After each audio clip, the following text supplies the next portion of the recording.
ini DPR RI tidak melakukan agenda pembahasan terkait rancangan undang-undang perlindungan PRT. Ini sudah 3 tahun masuk di dalam agenda prioritas prolegnas, tapi tidak ada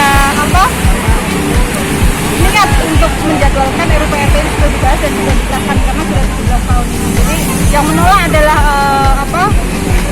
PDIP dan juga Golkar. Mereka menolak RUU ini sehingga tidak melakukan pembahasan, terutama pimpinan DPR itu sendiri. Puan penolakannya itu kenapa?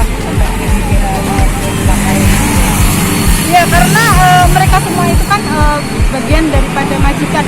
Jadi mereka semua adalah majikan. Jadi mereka menganggap RUU PRT ini belum sebegitu penting mungkin, dari nanti teman-teman bisa tanya sih ke mereka.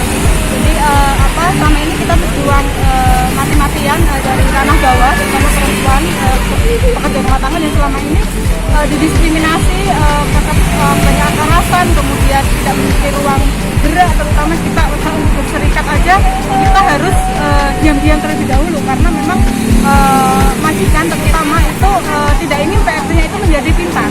Jadi kalau PRT ini pintar, mereka akan menuntut hak mereka secara lebih.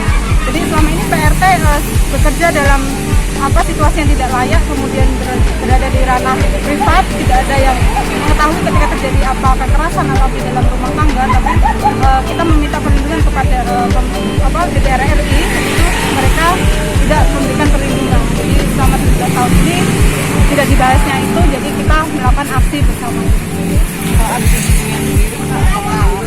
Kekerasan terhadap PRT itu juga marah.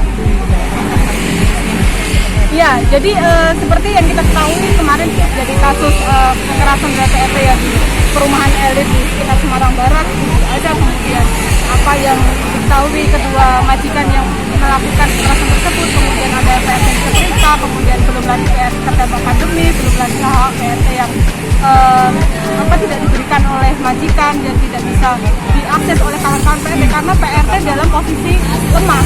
Gitu. Jadi selama pandemi ini mereka mengalami banyak sekali kekerasan, jadi dipotong upahnya tapi beban kerjanya mereka masih berlipat. Kalau jumlahnya sendiri, laporan atau aduan kasus kekerasan terhadap Jadi kalau dalam PRT sendiri itu mencatat ada sekitar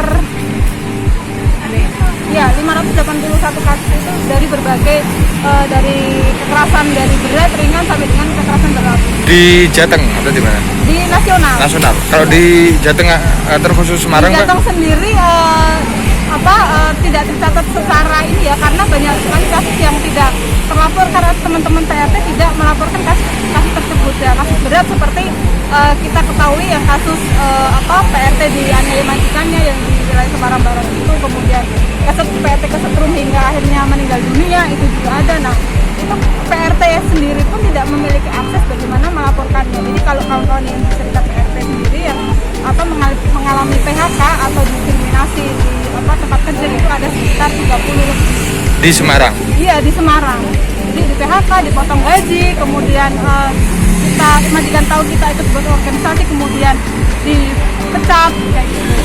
Kemudian juga kemarin selama pandemi kita tidak mendapatkan jaminan seperti pekerja-pekerja lainnya. Jadi pekerja lainnya mendapatkan bantuan upah itu yang pekerja, dan tapi kita tidak. Kenapa tim PDI dan Golkar ini patut dikritik?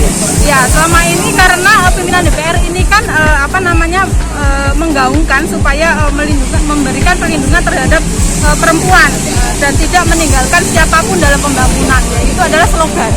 Jadi itu slogan yang tapi sebaliknya, jadi tindakan DPR dari fraksi PDIP ini dan para fraksi Golkar itu justru membiarkan kaum perempuan yang bekerja di sektor pekerja rumah tangga ini selalu dikorbankan dalam pembangunan. Nah itu. Nah kemudian ini juga bertentangan dengan ideologi kemanusiaan dan keadilan sosial yang diperjuangkan oleh proklamator Soekarno. Nah itu. Jadi Ketua DPR Ibu Puan Maharani ini cucu Bung Karno yang telah mengkhianati ideologi tersebut dari kakeknya sendiri, untuk kakeknya sendiri aja menghormati pekerja rumah tangganya yang bernama Sarinah. Tapi negara ini seakan-akan melupakan sejarah gitu, bahwa Presiden kita kita yang pertama kali menghargai PRT-nya, memberikan hak-haknya, tapi sampai dengan sejauh ini itu penerus bangsa kita, terutama wakil rakyat dan ketua DPR itu tidak memberikan perlindungan terhadap pekerja rumah tangga.